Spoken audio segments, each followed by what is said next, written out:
السلام عليكم ورحمة الله وبركاته. اهلا بكم اعزائي المشاهدين، انا عمر خالد، وان شاء الله النهارده هعمل فيديو عن مقارنة بين التيك توك واليوتيوب في بعض العوامل والحاجات كده جواه، حتى في تنزيل الفيديوهات. هنشرح كده عن شوية حاجات في اليوتيوب وفي التيك توك، فتابع معايا الفيديو للنهاية عشان تعرف ايه الحاجات دي. ولو انت بتشوفني على تيك توك فدي قناتي على اليوتيوب، روح عليها واتفرج على الفيديو دوت كامل، لان مش هنزل منه غير جزء صغير جدا عشان يكون فيديو شورتس. تمام؟ ولو انت بتشوفني على اليوتيوب فكمل الفيديو للاخر. ولكن قبل ما نبدا، لايك، سبسكرايب، وتفعيل زرار الجرس عشان يوصلك كل جديد، ومش هطولك اكتر من كده. يلا نبدا. طيب نبدا بقى ايه بتنزيل الفيديوهات. بعيدا عن المشاهده، احنا هنبتدي بتنزيل الفيديوهات يوتيوب وتيك توك. يوتيوب ليه استوديو منشئ المحتوى، هو استوديو يوتيوب. تيك توك من التيك توك نفسه. فدي نقطة لصالح تيك توك، لان كل حاجة موجودة في تطبيق واحد، يعني انت مش هتزرق يمين شمال عشان في الاخر تنزل الفيديو بتاعك. دي نقطة لصالح التيك توك. طيب في اليوتيوب المميزات عشان الفيديو بتاعك يتشاف بسرعة كتير قوي، بس سرعتها مش زي سرعة التيك توك.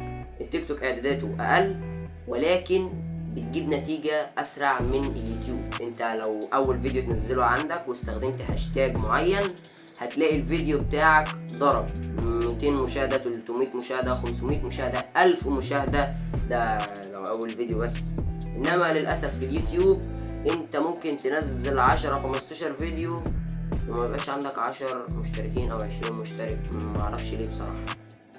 فدي نقطة لصالح التيك توك. طيب نيجي بقى عند الحتة اللي بتوجع ناس كتير وانا منهم، حقوق الطبع والنشر. التطبيق لازم يقولك ان الفيديو بتاعك عليه حقوق طبع ونشر او لا، يقولك الموسيقى اللي انت بتستخدمها في التطبيق بتاعك دي عليها حقوق طبع ونشر ولا لا. ده موجود في اليوتيوب في استوديو منشئ المحتوى. لو انت بتدخل عليه عن طريق الكمبيوتر او بتدخل عن طريق سطح المكتب من جوجل كروم على الموبايل، فبتلاقي الفيديو بتاعك وانت في صفحة النشر هتلاقيه جايب لك كده علامة اي باللون الاحمر، وبيقول لك الفيديو بتاعك ده فيه موسيقى او اغنية عليها حقوق طبع ونشر، وبيقول لك ممكن تأثر على الفيديو بتاعك وعلى قناتك ولا لا. فدي صراحة عجبتني جدا وانا بنزل فيديو على اليوتيوب، فبصراحة رهيبة. الله ينور يا يوتيوب. تيك توك بقى مفهوش للأسف الميزة دي. تصور الفيديو بتاعك وتمنتجه وترفعه على التيك توك، وانت في النهاية خالص تيك توك ما يقولكش الفيديو بتاعك عليه حقوق طبع ونشر او انت بتستخدم موسيقى عليها حقوق طبع ونشر. لا، تنزل الفيديو بتاعك ويجيب شوية مشاهدات وهوب يقول لك تم كتم صوت الفيديو لانك تنتهك القوانين وحقوق طبع ونشر ومش عارف ايه والحكاية والرواية.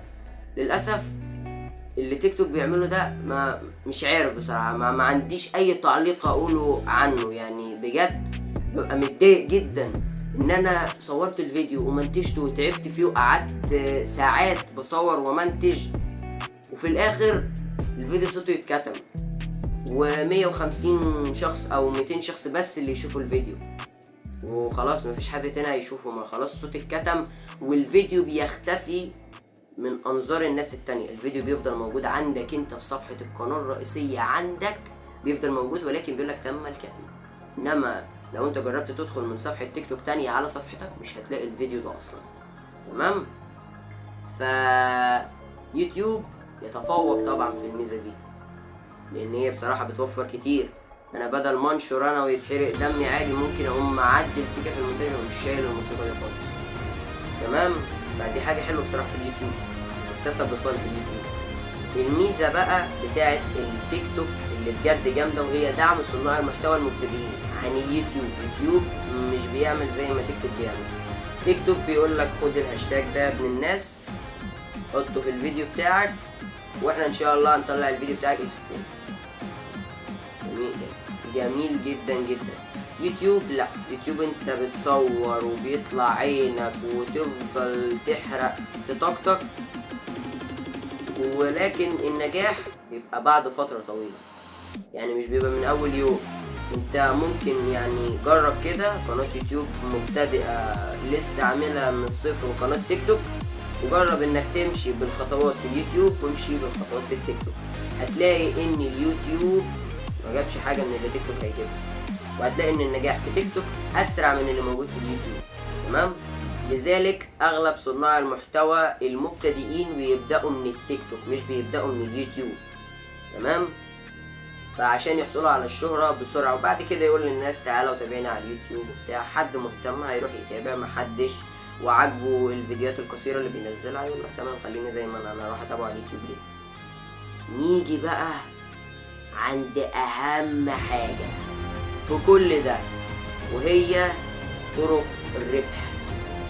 يوتيوب معروف 1000 مشترك 4000 ساعة مشاهدة، كده يا باشا انت هتبتدي تربح من اليوتيوب بكل سهولة.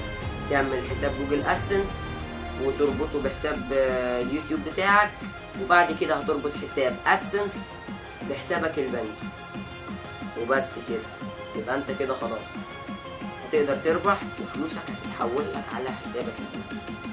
جميل جدا. انما في تيك توك هم 5 دول بس، والخمس دول دول طبعا منهم امريكا و4 دول اوروبية، يعني مفيش دولة اسيوية او افريقية بتدعم الربح من التيك توك. لذلك بتلاقي الناس بتدخل بعد كده في ادوات المبدعين على كرييتور ماركت تول، وبيتعاملوا بعد كده مع اصحاب شركات، وبيتعاملوا مع سبونسرز، وبيتعاملوا مع ناس ياما عشان يقدروا ان هم يربحوا. ولكن في طريقة تانية عشان تربح وانت موجود في مكانك من التيك توك، وهي انك تجيب رقم امريكي وتعمله على حسابك عشان تفعل الربح على الحساب بتاعك بطريقة. تمام. وان شاء الله لما هوصل للحد المطلوب للربح على تيك توك فهعمل فيديو ساعتها ازاي تقدر تفعل الربح على التيك توك بتاعك من الرقم الامريكي. تمام. طيب بالنسبة بقى للارباح، يوتيوب ارباحه ثابتة $100 كل 21 يوم. لو انت جمعت $100 دي في اقل من 21 يوم، بتروح يوم 21 من كل شهر بتروح تسحب ارباحك. تيك توك ارباحه مش ثابتة، ارباحه متحركة يمين شمال فوق تحت شغال. تمام. بس كده يا سيدي، دي كانت مقارنة بين اليوتيوب وتيك توك بالنسبة ليك كصانع محتوى. انما انت كمشاهد فان شاء الله في الجزء الثاني هعمله كله عن المشاهدين، مقارنة بين يوتيوب وتيك توك بالنسبة للمشاهد مش بالنسبة لصانع المحتوى. فاتأكد انك عامل لايك، مشترك في القناة، مفعل زرار الجرس، ومتأكد ان هو معمول على الكل عشان يوصلك كل الاشارات الجديدة بالفيديوهات الجديدة. وبس كده، اترككم في حفظ الرحمن. سلام.